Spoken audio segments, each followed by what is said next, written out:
आप सभी को मेरा नमस्कार। आशा करती हूँ आप सभी स्वस्थ होंगे, खुश होंगे। आज हम करेंगे वज्रासन का अभ्यास। पैरों को दंडासन में सामने की तरफ खोलते हुए बैठ जाएं। अब यहाँ पर आपको अपने बाएं पैर को मोड़ते हुए पीछे की तरफ इस तरीके से आपको घुटनों को मोड़ते हुए पीछे कूल्हों के नीचे आपको रखना है। अब आपको दाएं पैर को मोड़ते हुए कूल्हों के नीचे आपको इस तरीके से अपने दोनों पैरों को लेके जाना है। तो इस तरीके से आपको वज्रासन में बैठना है। इस अभ्यास को भोजन करने के बाद आपको करना है। एकमात्र आसन जिसे कि भोजन करने के बाद करा जाता है वज्रासन। अब आपको यहाँ पर इस तरीके से आपको अगर घुटनों में बहुत तेज दर्द है तो आपको इस अभ्यास को नहीं करना है।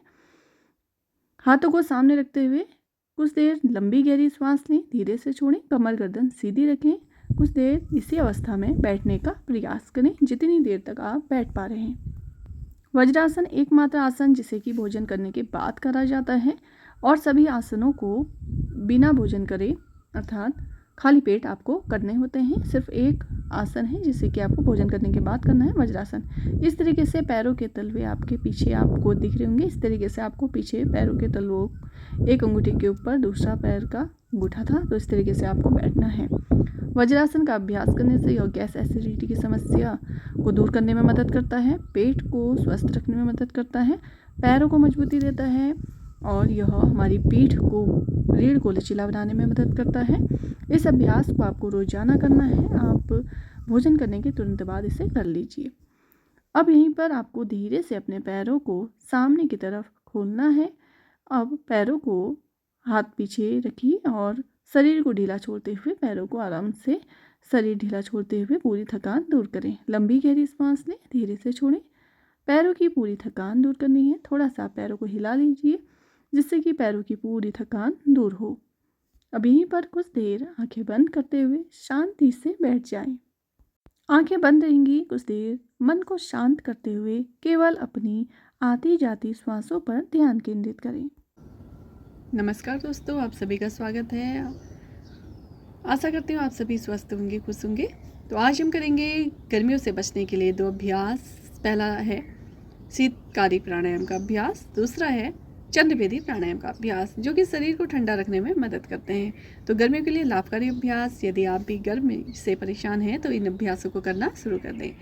तो कैसे करना है? कमर गर्दन सीधी रखते हुए आपको बैठना है। आप चाहे तो कुर्सी पे बैठ सकते हैं, बेड पे बैठे हुए, सोफे पे बैठे हुए, नीचे ज़मीन पे बैठे हुए, जहाँ भी आपको सही लगे आप बैठकर आराम से कर सकते हैं इस अभ्यास को। तो आपको अब कमर गर्दन सीधी रखनी है और अपने हाथ की आपको इस तरीके से विष्णु मुद्रा में डाल लेनी है और आपको बाएं हाथ को ज्ञान मुद्रा में रखते हुए इस तरीके से रखें। विष्णु मुद्रा बनाते हुए आपको हाथों को इस तरीके से ले लेना है। अब यहाँ पे आपको दाएं नासिका छेद को अंगूठी से बंद करें। बाएं नासिका छेद से आपको लंबी गहरी सांस लेनी है।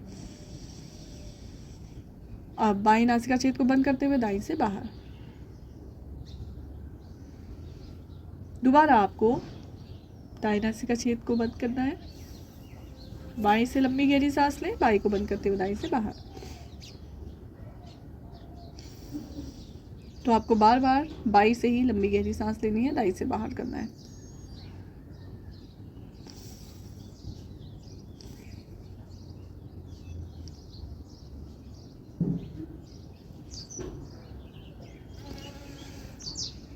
धीरे से वापस आना है। तो इस अभ्यास को आपको कम से कम 10 बार 20 बार आप आराम से कर लें। इस अभ्यास को आपको रोजाना कर लेना है। आप चंद्रभेदी प्राणायाम का अभ्यास करें। जब आप चंद्रभेदी प्राणायाम का अभ्यास करते हैं तो यह शरीर को ठंडा रखने में मदद करता है। जब आप बाएं से लंबी गहरी सांस ले रहे हैं, चंद्रभेदी प्राणायाम जैसा कि नाम से स्पष्ट है, चंद्र नाड़ी अर्थात हमारे शरीर में ठंडक को लेके आती है, हमारे शरीर को अंदर से ठंडा करने में मदद करती है। आपको इस अभ्यास को रोजाना कर लेना है।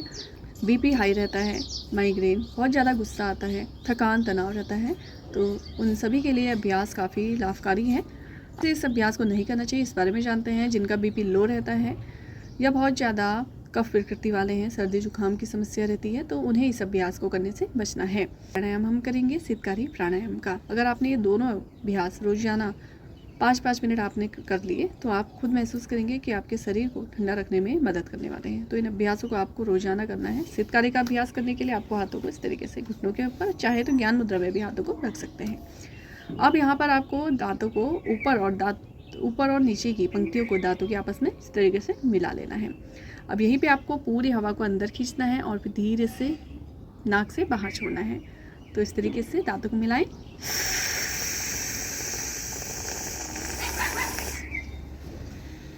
तो सी की आवाज़ करते हुए पूरी हवा को अंदर खींचे।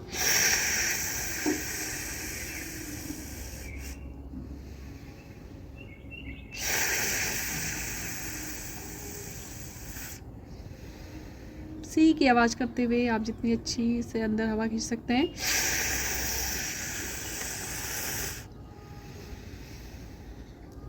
तो इस तरीके से आपको इस अभ्यास को करना है। पूरी हवा को अंदर खींचना है जितना अपने सामर्थ्य के अनुसार जितना आप खींच पा रहे हैं, और फिर मुंह बंद करते हुए नाक से बाहर कर देना है। तो आप शीतकारी का अभ्यास करने से यह आपके शरीर को ठंडा रखने में मदद करता है, थकान तनाव को दूर करने में मदद करता है। और जब आप इसका अभ्यास करेंगे तो आपको काफ़ी सावधानी से आराम से करना है।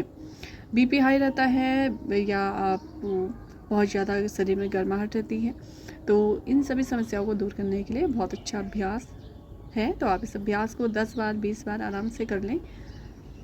अब जानते हैं किन्हें इस अभ्यास को नहीं करना चाहिए। जिनका बीपी लो रहता है, सर्दी जुकाम की समस्या रहती है, उन्हें इस अभ्यास को करने से बचना है। या दांतों में कोई समस्या हो तब भी आपको इस अभ्यास को करने से बचना चाहिए। तो आज ही इस वीडियो को सेव कर लें और अपने अभ्यासों को करना शुरू कर दें, और कमेंट करके जरूर बताएं आपको कैसा महसूस हुआ जब आपने अभ्यासों को करा। आप सभी स्वस्थ रहें, खुश रहें। धन्यवाद।